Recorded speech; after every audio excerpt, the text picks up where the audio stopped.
მოგესალმებით მეგობრებო. ვიწყებთ საგარეო ურთიერთობათა და ევროპასთან ინტეგრაციის კომიტეტების ერთობლივ სხდომას. ერთობლივ სხდომაზე გვაქვს დღის წესრიგით გათვალისწინებული ერთი საკითხი, ეს არის 26 წლის ბიუჯეტის შესრულების სამი თვის მიმოხილვა. ვთხოვ საგარეო კომიტეტის წევრებს თანხმობას დღის წესრიგზე. მადლობთ. მოგესალმებით, ჩვენც იგივე დღის წესრიგით ვიმოქმედებთ, ქორუმი გვაქვს და ასე რომ კომიტეტის წევრებს გთხოვთ თანხმობას იგივე საკითხთან დაკავშირებით. მადლობა. საკითხს წარმოადგენს ბატონი გიორგი კაკაურიძე.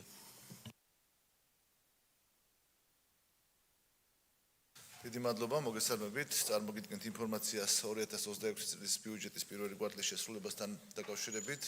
მოგახსენებთ ძირითად ეკონომიკურ პარამეტრებს და თუ რაიმე კითხვები გექნება, მზადვარ ამ კითხვებს უპასუხო. დავიწყებ ეკონომიკური სტით. მოგეხსენება ჩვენ 2026 წლის ბიუჯეტი დავგეგმეთ 5%-იანი ეკონომიკური სტის პროგნოზით, თუმცა წლის პირველ კვარტალში და უფრო მაღალია, კერძოდ იანვარში იყო 7.9%, თებერვალში 8.8%, ხოლო მარტში 10.7% საშუალო ეკონომიკური და პირველი სამი თვის განმავლობაში გვაქვს 9.1%.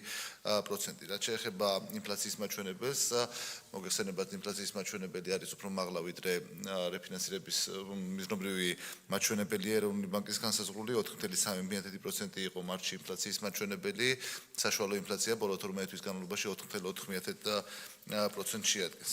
რაც შეეხება საგარეო სექტორს, დავიწყებ ვაჭრობით. წლის პირველ კვარტალში საგარეო სავაჭრო ჯამში შეადგინა 5.877 მილიონი დოლარი, აქედან ექსპორტი იყო 1.723 მილიონი დოლარი, რაც დაახლოებით 23.4%-ით მეტია გასული წლის მაჩვენებელზე, ხოლო იმპორტის მაჩვენებელი იყო 4.153 მილიონი დოლარი, დაახლოებით 7.1%-ით ნაკლები. რაც შეეხება პარტნიორებს, სავაჭრო პარტნიორებს, პირველ კვარტალში უმსხვილესი სავაჭრო პარტნიორი იყო ევროკავშირი, რომლის წილიც ფინანსական ბრუნვაში იყო 21.4%, შემდეგ მოდის თურქეთი 13.7%, რუსეთი 12.6%, ჩინეთი 11.8% და აშშ 7.6%.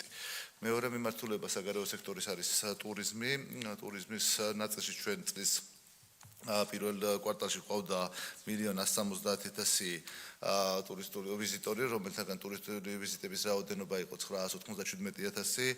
და გვაქვს ევროკავშირის ქვეყნებიდან დაახლოებით 30%, თუმცა ამავდროულად ისრაელიდან არის შემცირება დაახლოებით 17.5%.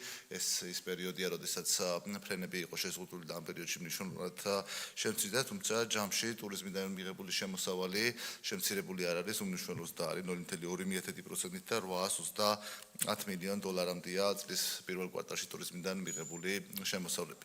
რაც შეეხება ფულადი გზავნილების მაჩვენებელს, აღნიშნული გაგრძელია გასულ წელთან შედარებით 14.4%-ით და შეადგენს 797.7 მილიონ დოლარს. რაც შეეხება ნაერთ ბიუჯეტს, ჩვენ შემოსავლებით დავიწყებ წლის პირველ კვარტალში. შემოსავლების სახით მობილიზებული იყო 6.942 მილიონი ლარი, რაც დაგეგმილი მაჩვენებლის 102.6% შეადგენს, მათ შორის გადასახადების სახით მივიღეთ 6.329 მილიონი ლარი, რაც დაგეგმილთან შედარებით 100.9%-ია, გრანტების სახით მივიღეთ 113.4 მილიონი ლარი და 99%-ამდეა გრანტების შესრულება, ხოლო სხვა შემოსავლებში 489.6 მილიონი ლარი მივიღეთ და 130.2%-ია შესრულების მაჩვენებელი. აქ გადასახადებთან ასევე უნდა აღინიშნოს, რომ წლის პირველ კვარტალში 633 მილიონ ლარზე მეტის DGG-ს დაბრუნება განხორციელდა შესაბამისი მეწარმეებისთვის. ასევე მაღალი იყო ნაერთი ბიუჯეტის პრივატიზაციის მაჩვენებელი, 120 მილიონ ლარამდე მივიღეთ პრივატიზაციიდან, რაც დაგეგმილი მაჩვენებლის 157%-ია. ბიუჯეტის დეფიციტის მაჩვენებელი, მოგეხსენება ჩვენ ბიუჯეტი როგორც ნაერთი, ასევე სახელმწიფო ერთიანი ბიუჯეტი დაგეგმილი გვაქვს დეფიციტი 2.5%-ის ფარგლებში, წლის პირველ კვარტალში ჰქონდა პროფიციტული 0.24% ნაერთი ბიუჯეტის შემთხვევაში და 0.27% უკვე ქვეყნის ერთიანი ბიუჯეტის შემთხვევაში. ვალს რაც შეეხება სახელმწიფო ვალის მაჩვენებელი მთლიანში და პროდუქტთან მიმართებაში არის 31.6%, მოგეხსენება ზღვარი გვაქვს 60%, თუმცა პროგნოზით დაახლოებით 33.5%-ზე გავდივართ წლის ბოლოსთვის. რაც შეეხება უშუალოდ სახელმწიფო ბიუჯეტის ნაწილში, აქაც შემოსავლები გადაჭრბებით არის შესრულებული 101.6%-ია, სახელმწიფო ბიუჯეტში ჯამში მივიღეთ 5.993 მილიონ ლარამდე, მათ შორის გადასახადების სახით 5.593 მილიონი ლარი იყო, 100.5%-ია, გრანტების სახით მივიღეთ 114 მილიონ ლარზე მეტი და 101.9%-ია აქაც, სხვა შემოსავლებში 274 მილიონ ლარზე მეტი მივიღეთ, 130.9%-ია, პრივატიზაცია 65 მილიონ ლარზე მეტი იყო სახელმწიფო ბიუჯეტი და 163%-ია, სესხების დაბრუნება 115%-ია შესრულების მაჩვენებელი და 75 მილიონ ლარზე მეტია ნომინალურ მაჩვენებელში. რაც შეეხება ვალის აღებისა და დაფარვის მაჩვენებლებს, ჩვენ წლის პირველ 3 თვეში 210 მილიონი ლარის საშინაო ფასიანი ქაღალდების გამოშვებით მივიღეთ ბიუჯეტში, 118 მილიონი ლარი იყო საინვესტიციო კრედიტების ათვისების მაჩვენებელი და ერთ-ერთი მნიშვნელოვანი, რაც პირველ კვარტალში ჰქონდა, ეს იყო ევროობლიგაციების გამოშვება, მოხდა რეფინანსირება 2021 წელს გამოშვებული ევროობლიგაციების, საკმაოდ მაღალი იყო მოთხოვნა ჩვენს ფასიან ქაღალდებზე, დაახლოებით 5.5 ჯერ აღემატებოდა გამოშვებულ მოცულობას და განსხვავებაც ყველაზე დაბალ რისკიან ფასიან ქაღალდებთან, რაც არის ამერიკის სახაზინო ფასიანი ქაღალდები, იმასთან შედარებით 2.07% იყო და შემცირდა 1.55%-მდე დაახლოებით 50 საბაზისო პუნქტით გაუმჯობეს და აღნიშნული მაჩვენებელი. რაც შეეხება ვალდებულებების დაფარვასა და მომსახურებას, საგარეო ვალდებულებებზე მიმართა 1.553 მილიონი ლარი, ხოლო საშინაო ვალდებულებებზე 409 მილიონი ლარი.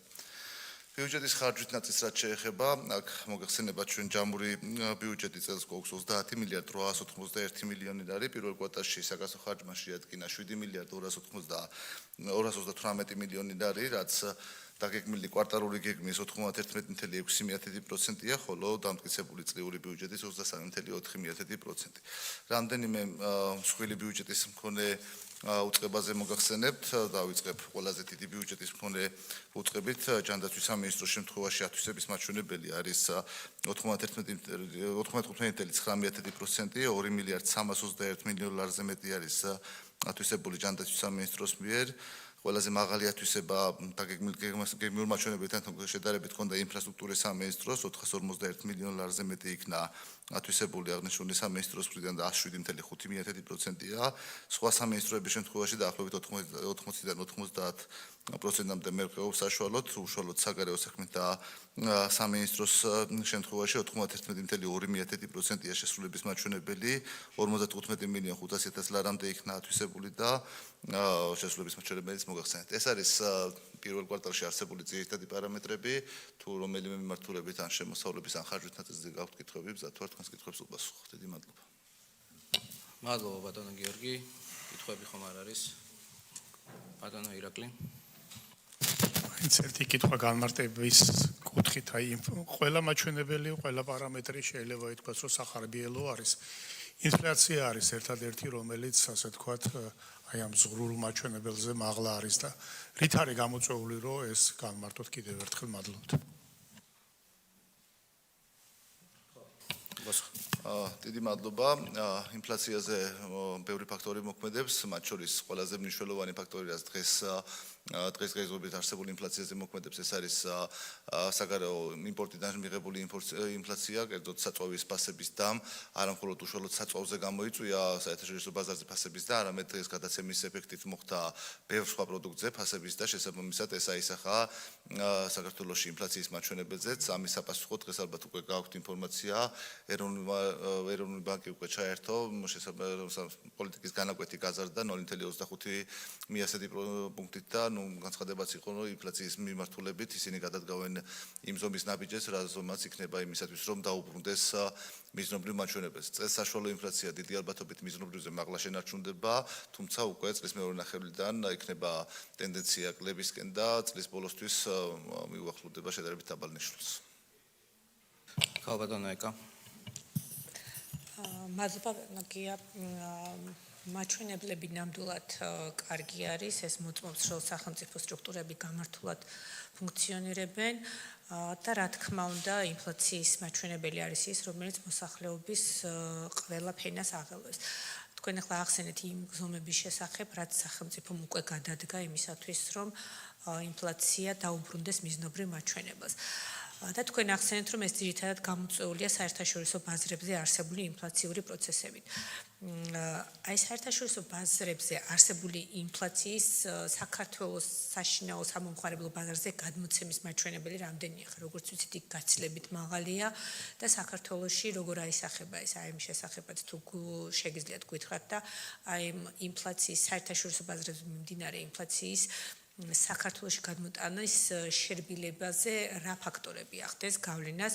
ეს ერთი კითხვა და მეორე თქვენ ახსენეთ, რომ გრანტების სახით არის შემოსულობები ასევე ბიუჯეტში. რა ტიპის გრანტებია ეს და რას ხმარდება ეს გრანტები? თუ შეიძლება ამ საკითხზეც რომ მოგვაწოდოთ ინფორმაცია. მადლობთ. ბატონ გიორგი.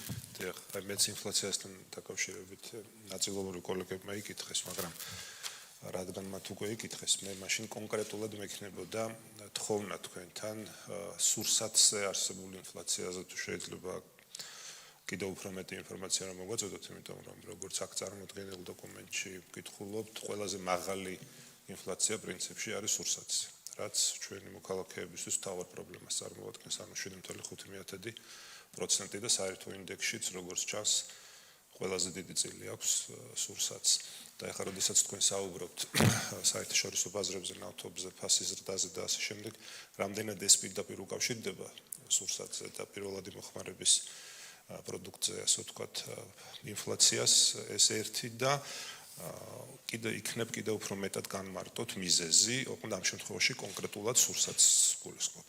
მადლობა. მე მგონი სხვა კითხვები არ არის, ასე რომ ბატონ გიორგი შეგვიძლია უპასუხოთ. დიდი მადლობა.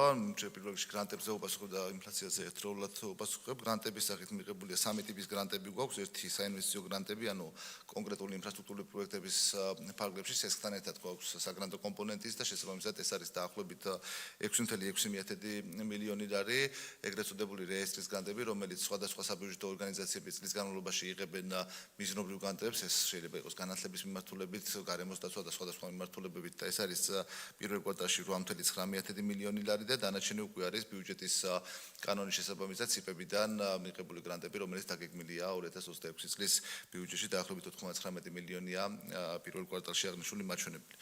რაც შეეხება ინფლაციას, ნამდვილად სურსათზე არის ყველაზე მაღალი 7.5%, რომელმაც დაახლოებით 2.6% შეიტანა წვლილი მთლიან ინფლაციაში.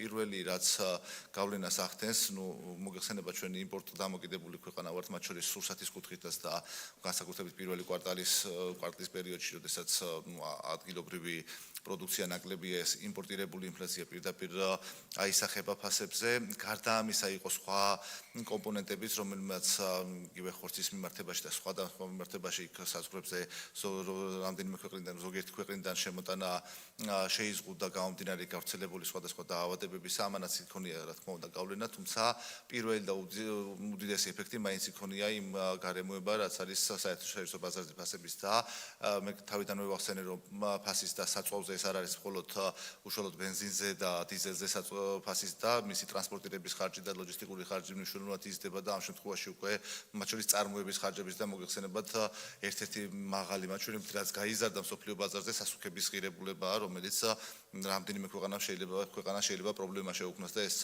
კიდევ დამატებით იმოქმედებს უკვე თუ ეს გადაიზარდა იმაში, რომ მოსავლიანობა შემცირდა ამ მომავალში საერთაშორისო ბაზრებზე, რიგ პროდუქტებზე, ფასებზე, რა თქმა უნდა, იმოქმედებს. რითი შეიძლება შერბილდეს აღნიშნული მაჩვენებელი, მაგის პირდაპირ შემარბილებელი ბერკეტები, რომ საერთაშორისო ბაზარზე როცა იზრდება არ არის, შესაბამისად იქ მაღალი ფასი ჩვენთან შემოდის, ამიტომ პირდაპირ რაიმე კონკრეტული მიმართულებით რო შევერბილება გავუკეთოთ, სურსათზე არ გავრცელდეს ინფლაცია, ეს ალბათ შეუძლებელია. ერთადერთი ვარიანტია, რომ ეროვნული ბანკმა მონეტარული პოლიტიკის განაკვეთით და სხვა ინსტრუმენტებით მართოს, რომ მაქსიმალურად შემცირდეს ინფლაციის მაჩვენებელი, რაც მოთხოვნა უნდა შემცირდეს, მოთხოვნის შემცირება ავტომატურად გამოიწვევს ინფლაციის მაჩვენებლის შემცირებასაც და ეს არის ის ინსტრუმენტი, რომელიც ზოგადად საერთაშორისო პრაქტიკაში არსებობს. სხვა კითხვები თუ არ არის, ბატონ გიორგი, მე მექნება ბოლო კითხვა. პრინციპში ამ დოკუმენტს ვკითხულობდი, თვალში მომხდა რომ ლონდონის საფონდო ბირჟაზე ის 500 მილიონიანი ევროობლიგაციები, რომელიც თქვენ განათავსეთ, მოთხოვნა იყო აღემატებოდა 5.5-ჯერ გამოსაშვებ მოცულობას.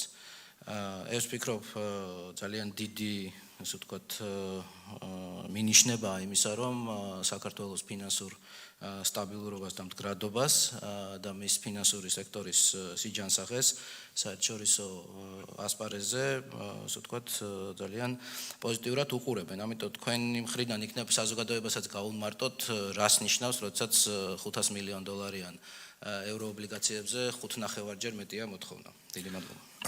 დიდი მადლობა, ძალიან მნიშვნელოვან საკითხს შეეხეთ.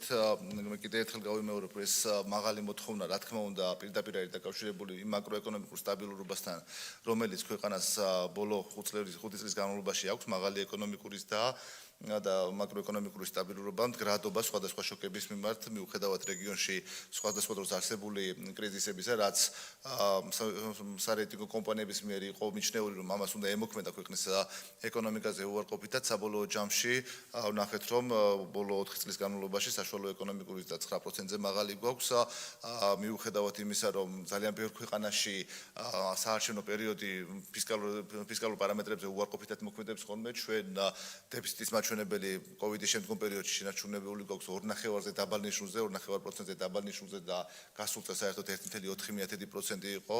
გაუმჯობესებულია ჩვენი საგარეო მოწყვლადობის თემა, რაც გამოისახება მიმდინარე ანგარიშის დეფიციტის ნაწილში და ჩვენი ისტორიული პრობლემა, ეკონომიკის სტრუქტურული პრობლემა, რაც იყო რომ ორნიშნა დეფიციტი ჰქონდა, ეს ჩამოსულია 2.6% დონეზე და ყველაფერმა ამან, რა თქმა უნდა, ინვესტორების მხრიდან ამის დაკვირვებამ გამოიწვია ის, რომ 5.5-ჯერ აღემატებოდა მოთხოვნა, ასევე აღსანიშნავია, რომ რაც უკვე გაჟღერდა საერთაშორისო ბანკების მიერ, რომ ჩართული იყო ამ პროცესში, რომ ბოლო 4 წლის განმავლობაში, ანუ მას შემდეგ, რაც COVID პანდემიის მერე დაიწყო მონეტარული პოლიტიკის განაკვეთების და როგორც ევროპაში, ასევე ამერიკაში, მას შემდეგ ჩვენი რეიტინგის მქონე, ანუ არასაინვესტიციო რეიტინგის მქონე ქვეყანამ ესეთ დაბალ პროცენტში პირველმა გამოუშვით ევროობლიგაციები და მე კიდევ ერთხელ აღვნიშნავ განსხვავება, ანუ ჩვენი რისკის მაჩვენებელი, რაც არის ამერიკის ფასიან ქაღალდებთან შედარებით, თუ 2021 წელს გამოშვებულ ევრობონდებზე იყო 2.07%, ეხლა უკვე ეს ჩამოსულია 1.55%-ზე და ეს ნიშნავს, რომ ჩვენი რისკის მაჩვენებელი დაახლოებით 25%-ით არის შემცირებული. მადლობა ბატონო გიორგი, ჩვენ მოგახსენებთ, რომ ეს ცნობად უნდა მივიღოთ ეს ანგარიში, ამიტომ საგარეო ურთიერთობათა კომიტეტის წევრებს გთხოვთ, რომ ცნობად მივიღოთ ანგარიში. მადლობთ და ამავდროულად გთხოვთ, რომ არ დატოვოთ დარბაზი, იმიტომ რომ ჩვენ ვაგრძელებთ ხდომას. მანამდე ორი სიტყვით მეც ვიტყვი, რომ ჩვენც ევროპასთან ინტეგრაციის კომიტეტით ცნობად მიიღებს 2026 წლის სახელმწიფო ბიუჯეტის შესრულების 3 თვის ანგარიშს და ბატონო გიორგი თქვენს და თქვენს გუნდსაც წარმატებებს გისურვებთ ამ საქმეში. დიდი მადლობა. ამით ერთობლივი ხდომა დასრულებულია. მადლობა.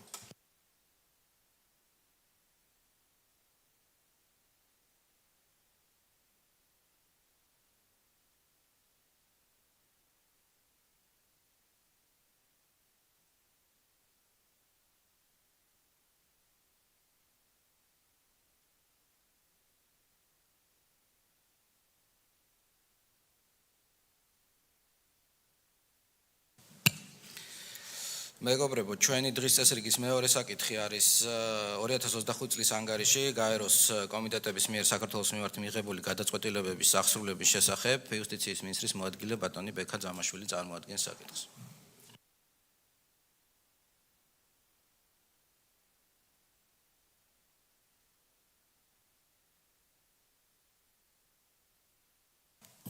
მოგესალმებით.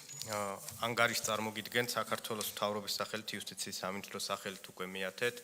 პირველ რიგში მინდა თვითონ ამ მექანიზმის მნიშვნელობაზე გავუსვა ხაზი, რადგან საქართველოს პრაქტიკა, რომ ჩვენ ქვეყნის შიგნით მთავრობას აქვს შესაძლებლობა, რომ პარლამენტის წინაშე წარადგინოს ხოლმე ყოველწლიური ანგარიში, ეს ითვლება მსოფლიოში ერთ-ერთ საუკეთესო პრაქტიკად. ბევრ სახელმწიფოში ესეთი შიდა ზედამხედველობის მექანიზმი არ არსებობს და ჩვენ ყოველთვის ვამბობთ ხოლმე, რომ ნებისმიერ ვალდებულებას, რომელიც საერთაშორისო ინსტრუმენტებიდან აკისრია სახელმწიფოს, პირველ რიგში ვასრულებთ ჩვენი შიდა პასუხისმგებლობის გათვალისწინებით იმისათვის, რომ ადამიანის უფლებების მდგომარეობა ქვეყანაში იყოს წინწასული და განვითარებული.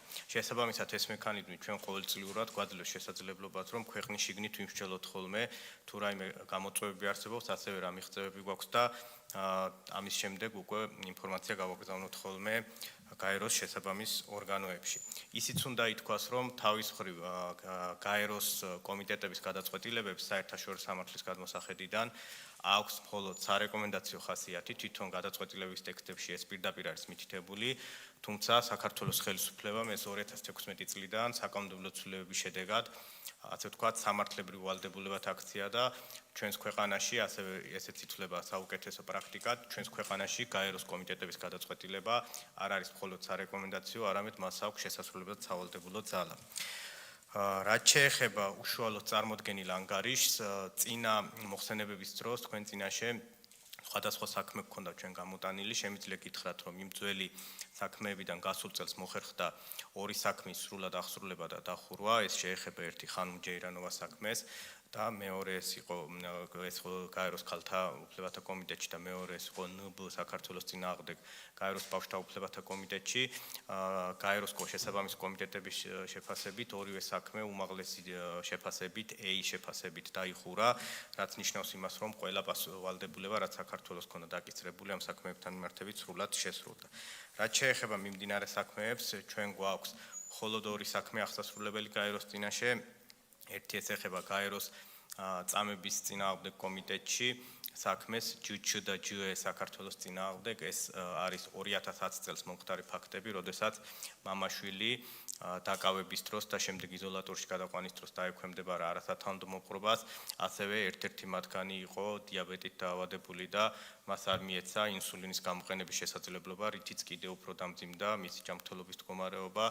ამ ფაქტის გათვალისწინებით, ასევე იმ გარემოების გათვალისწინებით, რომ მაშინ არ ჩატარდა შესაბამისი გამოძიება, საქართველოს დაუდგინდა დარღვევა და შემდეგ უკვე აღსრულების ეტაპზე მოუწია სახელმწიფოს გამოძიების ხელახლა გახსნა.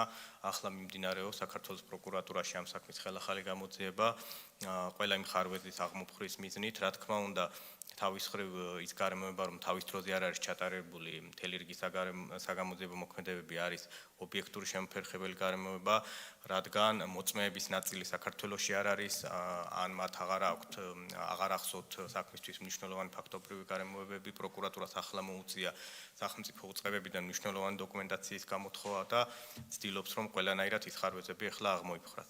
რაც შეეხება სხვა ინდივიდუალურ ღონისძიებებს, როგორც უკვე აღნიშნე, ჩვენ კანონმდებლობაში შეტანილი ცვლილებით საქართველოს პარლამენტმა შექმნა მექანიზმი, რომ გაეროს კომიტეტების გადაწყვეტილებების შემთხვევაშიც პირებს ჰქონდეთ ფინანსური კომპენსაციის მიღების შესაძლებლობა, ორივე პირმა ისარგებლა ამ შესაძლებლობით და შესაბამისად მათ მიეკისრათ 12,000 და 20,000 ლარის კომპენსაცია, რომელიც მათთვის უკვე გადახდილი არის.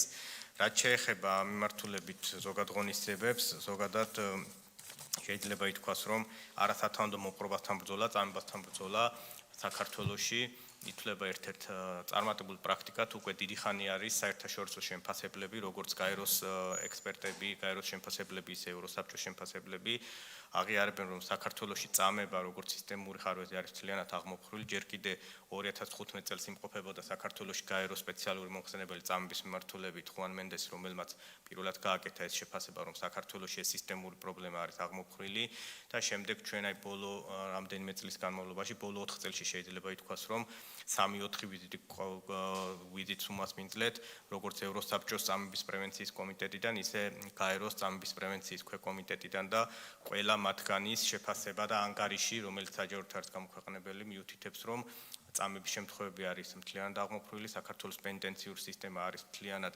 წამებისგან თავისუფალი და ამას ცხადყოფს ისიც, რომ არც გაეროს კომიტეტებში და არც სტრასბურგის სასამართლოში 2012 წლის შემდეგ ერთი საჩივარიც კი არ შესულა, რომელიც დასაშვებად გამოცხადებულა არა მხოლოდ წამებასთან მიმართებით, არამედ ზოგადად პენიტენციურ სისტემაში რაიმე უფლების დარღვევასთან დაკავშირებით.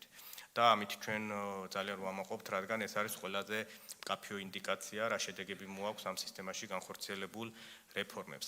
ასევე რადგან ეს საქმე შეეხებოდა მკურნალობის საკითხსაც, რადგან პირს ესაჭიროებოდა დახურული ტიპის დაწესებულებაში შესაბამისი მკურნალობის გაწევა, მნიშვნელოვანი არის, რომ პენტენციურ სისტემაში მკურნალობის საკითხი იყო ასევე მწვავე პრობლემა და 2014 წელს სტრასბურგის სასამართლოს მიმართულებით გულისხმობ ამ შემთხვევაში გაკეთდა ეს შეფასება C ჰეპატიტის და ტუბერკულოზის მკურნალობა იყო მაშინ ძალიან დიდი გამოწვევა და 2014 წელს უკვე მინისტრთა კომიტეტის შეფასებით სრულად დაიხურა ეს საქმე ღავთაძე პოღოზიანის საქმე იყო რომელთაც შეფასდა რომ საქართველოს პენტენციურ სისტემა სრულად აკმაყოფილებს ამ მოთხოვნებს და ეს გაეროს და ევროსაბჭოს ექსპერტთა ბოლო ვიზიტების ფარგლებშიც აღნიშნული არის რომ დღეს პენტენციურ სისტემის ჯანდაცვის პენტენციურ სისტემაში ჯანდაცვის მიმართულება არის ძალიან მაღალ დონეზე. რაც შეეხება მეორე მიმდინარე საქმეს, ეს არის გაეროს ბავშვთა უფლებათა კომიტეტში მიმდინარე საქმე, ეს შეეხება ნინოწმინდის პანსიონის საქმეს. საზოგადოებისთვის ცნობილი არის, რომ ამ პანსიონში იყო გარკვეული პერიოდი, როდესაც ვერ მოხერხდა სახალხო დამცველის და სახელმწიფო ზედამხედველობის განხორციელება პანსიონში არსებულ ბავშვთა უფლებურ მდგომარეობაზე. ამ გარემოების გათვალისწინებით, მათ შორის იმის გათვალისწინებით, რომ იყო გარკვეული საჩივრები შეტანილი საგამოძიებო ორგანოში, სახელმწიფოს დაუდგინდა დარღვევა მთლიანობაში 57 არასრულწლოვანი სახელით იყო შესული საჩივარი და 21 არასრულწლოვანთან მიმართებით არის დადგენილი დარღვევა. შესაბამისად ამ საქმის აღსრულების მიზნით გრძელდება საგამოძიებო მოქმედებები, ინდივიდუალური ღონისძიებების სახით უნდა ითქვას, რომ დღეს მთლიანად ეს ხარვეზი არის აღმოფხვრილი, სრულიად სახელმწიფო ზედამხედველობა ხორციელდება ყველა ასეთი ტიპის დაწესებულებაზე, მათ შორის ნინოწმინდის პანსიონზეც. იმ ბავშვებიდან მხოლოდ 3 რჩება ნინოწმინდის პანსიონში, ისინიც საკუთარი სურვილით, საკუთარი აშკარანებით და მთლიანად ექვემდებარებიან მუდმივ ზედამხედველობას, როგორც სოციალური მუშაკების, ისევე დარგის ექსპერტების. შესაბამისად შეიძლება ითქვას, რომ ამ კუთხით ეს საკითხიც აღმოფხვრილია, ასევე კომპენსაციის სახით უნდა ითქვას, რომ შიდა სასამართლოებში მათ ჰქონდათ აი ამ გადაწყვეტილების შემდეგ წარმართული საქმეები და 30,000 ლარის კომპენსაციის მიღების უფლება მიენიჭა თითოეულ მათგანს.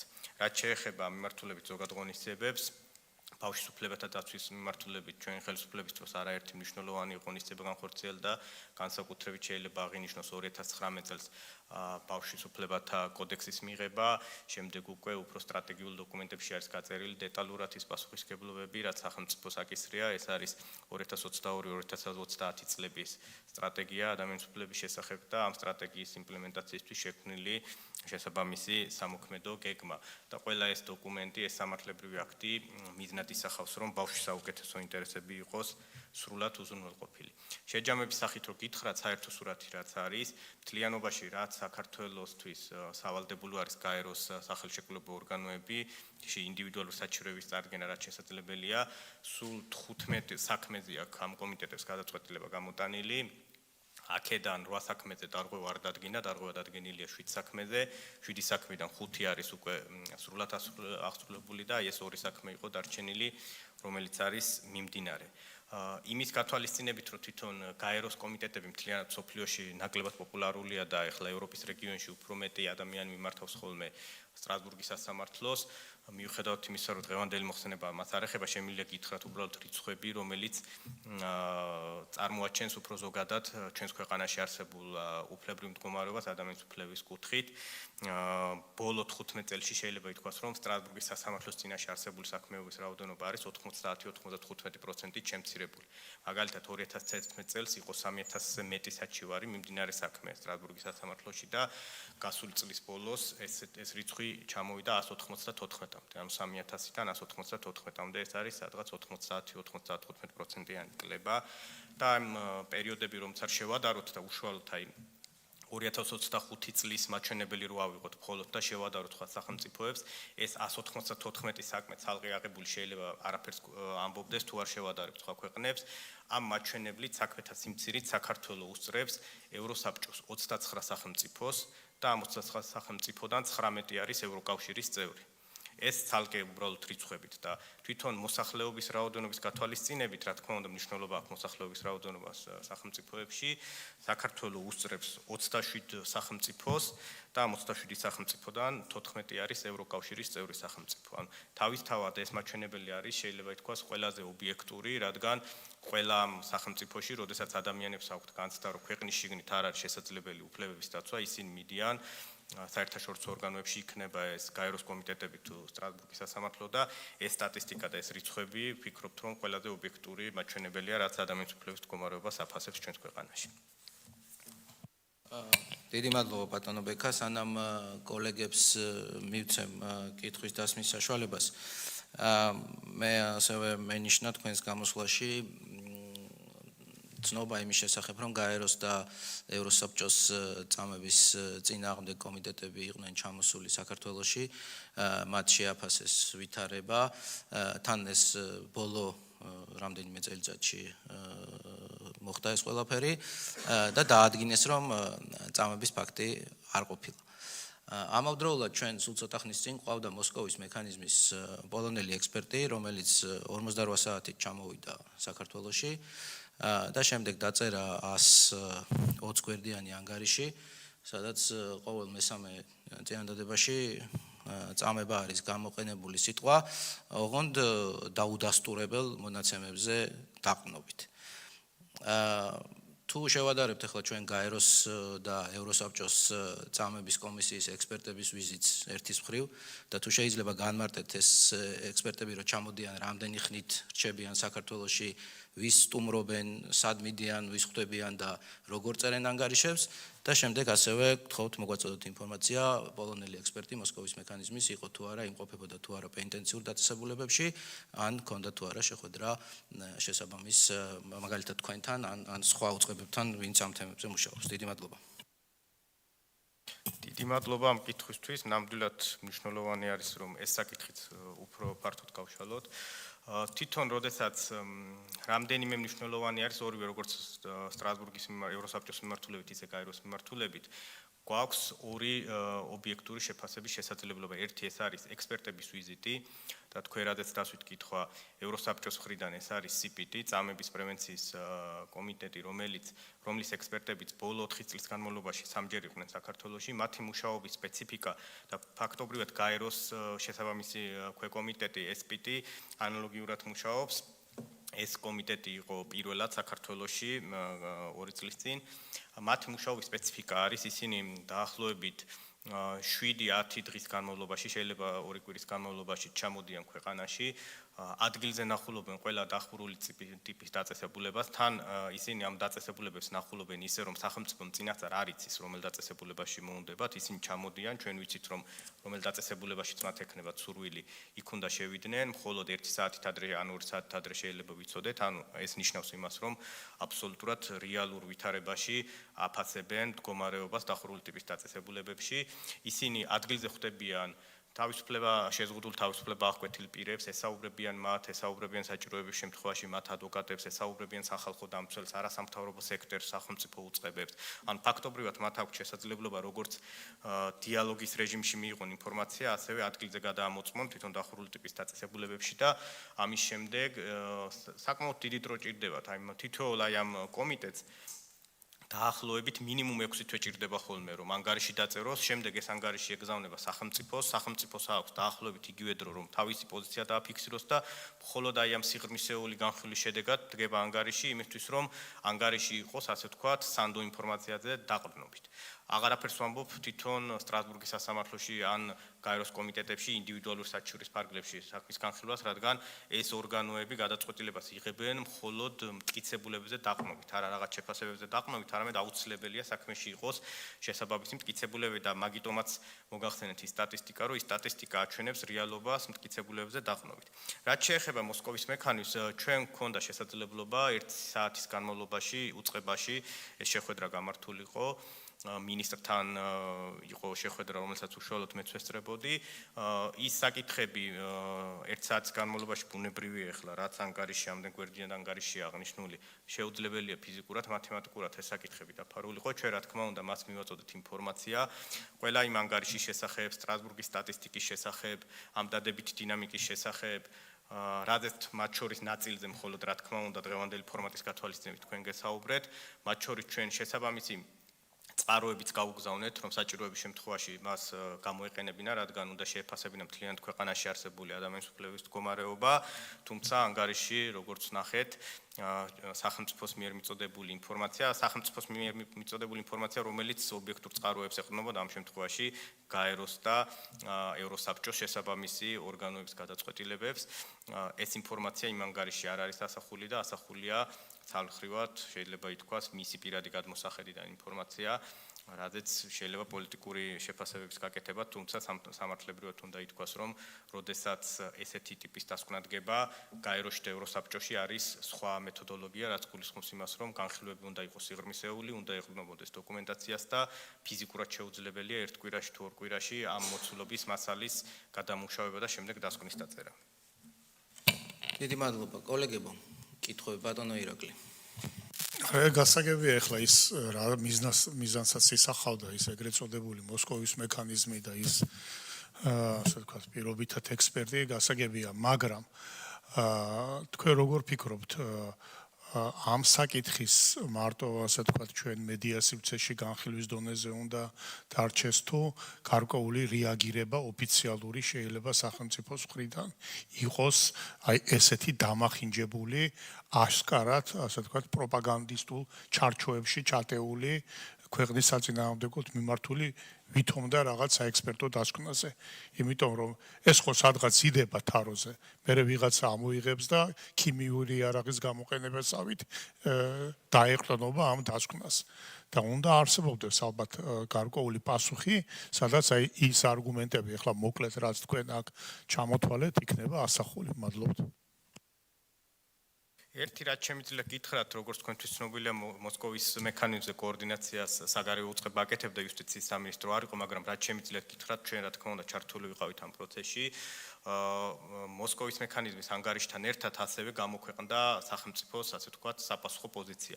და იქ ყველა ჩვენმა უწყებამ ამ საკითხებზე ინფორმაცია დეტალურად დააფიქსირეს, რაც არ ასახავს. ან ფაქტობრივად სახელმწიფოსაც რო გითხრათ, ქონდათ 2 თუ 3 დღე ზუსტად არ მახსოვს, იმისთვის რომ ამდენ გვერდიან ანგარიშზე სიღრმისეული შეპასუხება გაეკეთებინა, ესეც რა თქმა უნდა არარეალისტური შესაძლებლობაა, რომ სახელმწიფომ რაღაცას უპასუხოს, თუმცა წერილობით სახელმწიფოს პოზიცია უკვე არის დაფიქსირებული.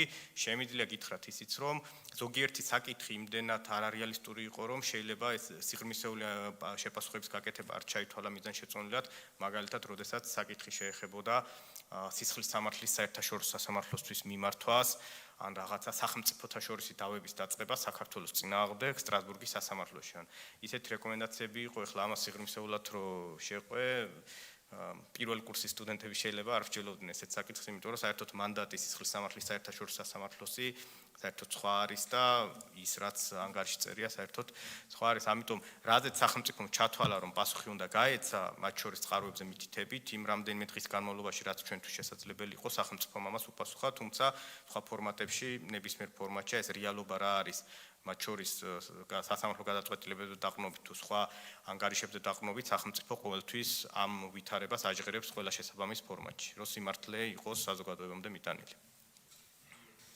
მადლობა ბატონო ლევან. ბატონო ბექა, დიდი მადლობა ანგარიშის წარმოდგენისთვის. თქვენ ახსენეთ, რომ ეს ორი საქმე არის მიმდინარე დღეს. შემდგომი რა ნაბიჯებია, რა მოლოდინები გვაქვს, რა ეტაპები უნდა გავიაროთ იმისთვის, რომ ეს საქმეების დასრულდეს და აი ვადებთან დაკავშირებითაც თუ გვაქვს რამე მოლოდინი, როდის ფიქრობთ, რომ რაც არის მეტნაკლები პრაქტიკა, ეს საქმეები დაიხურება. და ეს მარტო ჩვენი გადმოსახედიდან ჩვენ როგორც ხედავთ, რომ ეს საქმეები ჩვენი გადმოსახედით დასრულებულია თუ მეორე მხარეც ასე აფასებს იგივე საკითხს. სხვა კითხვები თუ არის კოლეგებო? აღარ არის მეტი კითხვები?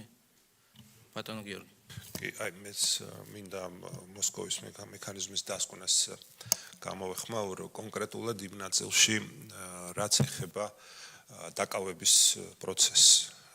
გვესმის რომ პენიტენციურ სისტემაში ვითარება დღეს საგრძნობლად გაუმჯობესებულია, მაგრამ კონკრეტულად ის რაც ხდებოდა 2024 წლის ცნობილი მოვლენების დროს, ნოემბერ-დეკემბერს გულისხმობ, განსაკუთრებული პრეტენზია იყო სწორედ დაკავების მომენტში, ეგრეთ წოდებული დაკავების მანქანები.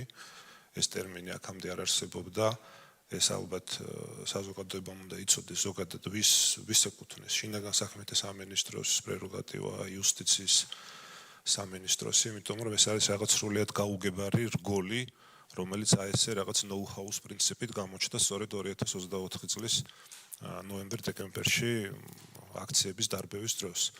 და ხა იყო საუბარი იმაზე, ვიღაცა დიდი დროით იყო ჩამოსული სხვა ექსპერტი ნაკლები დროით, მაგრამ ფაქტი ერთია, ჩვენ ვიცით არაერთი ადამიანი, ჩვენ გვაქვს ნანახი არაერთი ნაწამები ახალგაზრდის და არა მხოლოდ ახალგაზრდის ფოტო და ვიდეო, რომლებიც თავად საუბრობენ ამის შესახებ და რომლებმაც ეს ზიანი მიიღეს სწორედაც რომ დაკავების მომენტში და კონკრეტულად დაკავების მანქანებში.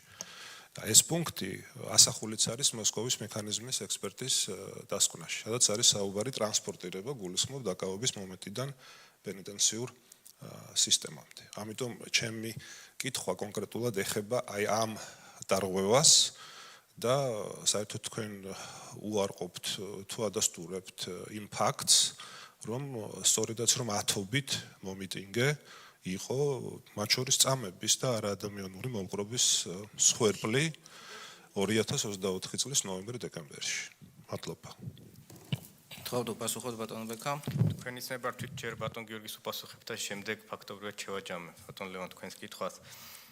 პირველ რიგში მადლობა რომ აღნიშნეთ რომ პენიტენციურ სისტემასთან მიმართებით არ გაქვთ შენიშვნა და ზოგადად მხოლოდ ახლა 2024 წლის აი ამ მოვლენებზე გაქვთ ეს შეკითხვა. ამაზე ჩემი მხრიდან პასუხი იქნება იმ გამოცდილებაზე დაყრდნობით, რაც აქამდე იუსტიციის სამინისტროს გაუვლია, კერძოდ გულისხმობ იმას, რომ განსაკუთრებით 2017 წლიდან მოყოლებული იყო არაერთი რეზონანსული საქმე ქვეყნის შიგნით, როდესაც თითქოს საზოგადოების რაღაც ნაწილი ქვეყნის შიგნით თითქოს შეჯერდებოდა ხოლმე, რომ რაღაცა დარღვევა მოხდა და ეს არის უპირობო ფაქტი. ამაზე შემდეგ კამპანია ეწყობოდა ხოლმე, ჩართული იყო არასამთავრობო სექტორი, მედია, ასე შემდეგ და ყველა თანხმდებოდა მაგალითად იმას, რომ რუსთავიორის საქმე იყო პრობლემური. ყველა თანხმდებოდა თითქოს იმაზე, რომ რაღაც ყოფილი მაღალჩინოსნების საქმეში აუცილებლად დარღვევა იყო, ზემოქმედება მოხდა სასამართლოზე, თუმცა შედეგი არის ის, რომ რაღაც წლები დაჭირდა ამას, მაგრამ ყველა ამ ადამიანმა შემდეგ თუ ამ ორგანიზაციამ პრობლემად საქმე წაიღეს სტრასბურგის სასამართლოში, სახელმწიფომ სუფთად მოიგო ყველა ეს საქმე. ნულზე შეიძლება ითქვას, არც ერთ შემთხვევაში ყველა ესეთ რეზონანსულ საქმეზე დარღვევა არ დადგენილა. ანუ ამაზე ჩემი პასუხი იქნება ის, რომ შესაძლოა ვიღაცას დღეს კონდეს განცდა, რომ რაღაც დაირღვა, მაგრამ მტკიცებით ფორმაში განსაკუთრებით რა ფორმითაც ეს ჩაწერილია აი მოსკოვის მექანიზმში და განსაკუთრებით ჩვენ ამ ექსპერტს ავუხსენით, რომ ეს იყო საქმე, რომელზეც მიმდინარეობს გამოძიება და ამ ადამიანებს თუ აქვთ რაიმე პრეტენზია, მათ შორის გამოძიების ეფექტიანობასთან დაკავშირებით, მათ შეეძლოთ ეს წაეღოთ ან გაეროში, ან სტრასბურგის სასამართლოში, როგორც ყველა სხვა მათგანი. ჩვენ დღემდე არ მოგვსულია ეს საქმე, მედიით გვაქვს მხოლოდ ინფორმაცია, რომ თითქოს მათ შეიტანეს ეს საჩივარი, გარკვეული პერიოდი გავიდა მას შემდეგ. დღემდე არ არის იუსტიციის სამინისტროში შემოსული ამ საკითხთან დაკავშირებით საჩივარი. როდესაც ამას ევროპული სასამართლო ფაქტებზე დაყრდნობით განიხილავს, შემდეგში იქნება შესაძლებელი მტკიცებით ფორმაში რაღაცის თქმა. მანამდე შეიძლება ითქვას, რომ ეს არის მხოლოდ ცალკეული ადამიანების შეფასება ან აღქმა, მაგრამ დადასტურებულად იმის ჩაწერა, რაც მოსკოვის მექანიზმში ჩაიწერა, იმ ფორმულებით იყო აპრიორი არასწორი, რადგან მინიმუმ არ გაუკეთებია შეფასება ავტორიტეტულ ორგანიზაციას, ამ შემთხვევაში ყველაზე რელევანტური, რა თქმა უნდა, იქნება ევროპული სასამართლო, რომელმაც ბევრ სხვა საქმეზე ადრე წერტილი დაუსვა საკითხს. ამ შემთხვევაში მე რა თქმა უნდა შეფასებას ვერ გავაკეთებ, იმიტომ რომ გამოძიების ქვეშ არის ეს საკითხი. გამოძიება სანამ არ დასრულდება, შეფასება ვერ გაკეთდება მტკიცებით ფორმატში, თუმცა თუ ვიღაცას ექნება კითხვის ნიშანი გამოძიების ეფექტიანობაზე, მათთვის გზახსნილია საერთაშორისო ორგანოებში და სახელმწიფო საკუთარ პოზიციას იქ დააფიქსირებს ამ საკითხთან დაკავშირებით. რაც შეეხება ბატონ ლევანის შეკითხვას, რა არის საჭირო იმისთვის, რომ ეს ორი მიმდინარე საქმეც დაიხუროს, ფაქტობრივად შეიძლება ითქვას, რომ ძირითადი საკითხები არის დასრულებული, ერთადერთი რაც რჩება ამ შემთხვევაში მთავარ გამოწვევად ეს არის კონკრეტული გამოძიებების ბოლომდე მიყვანა, ერთ-ერთ საქმეში გითხარით, რომ ეს ჯუჩუ და ჯუეს რაც შეეხებოდა პრობლემა მდგომარეობაში იმაში, რომ რადგან ეს 2010 წელს მომხდარი ფაქტია და მას მაშინ არ ჩატარდა პირველი საჭირო საგამოძიებო მოქმედებები, დღეს პროკურატურას უჭირს გარკვეული, ასე ვთქვათ, რეალობის აღდგენა, რა მოხდა, კონკრეტულად ვისი პასუხისმგებლობა შეიძლება გამოიკვეთოს და ასე შემდეგ და ფაქტობრივად აი ამ გამოძიების დასრულებაზე შეიძლება იყოს გამოძიების დასრულებასთან შეიძლება იყოს დაკავშირებული ამ საქმეების დასრულება. კონკრეტული ვადა არ აქვს სახელმწიფოს, რა ვადაში უნდა აღასრულოს, ეს დამოკიდებულია როდის მორჩება და ყველა სხვა საქმეში, რომელიც დაიხურა, ეს არ ყოფილა მხოლოდ ჩვენი შეფასება, რა თქმა უნდა, ჩვენ ანგარიშს ვაგზავნით გაეროს შესაბამის კომიტეტებში და ისინი აკეთებენ შეფასებას, როგორც ინდივიდუალური ზომები, ისე ზოგადი ღონისძიებები სრულად განხორციელდა თუ არა და ის რაც გითხარით, ორი საქმე, რომელიც გასულ წელს დაიხურა, ორივე მათგანზე შეფასება გაკეთდა, იქ გარკვეული გრადაციებია, რა დონეზე შეასრულა, ორივე საქმეზე შეფასება გაკეთდა, რომ A შეფასებით დაიხურა, ან უმაღლესი შეფასებით სრულად შეასრულა სახელმწიფო მის რაც ევალებოდა გაეროს კომიტეტების მხრიდან. მადლობა ბატონო ბექა, კოლეგებო, კენჭისყრაზე ვაყენებ ანგარიშს. მხარი დაუჭიროთ ანგარიშს, დიდი მადლობა. ამით დღევანდელი სხდომა დასრულებულია. ახლა მის კარგად ბრძანდებოდეთ.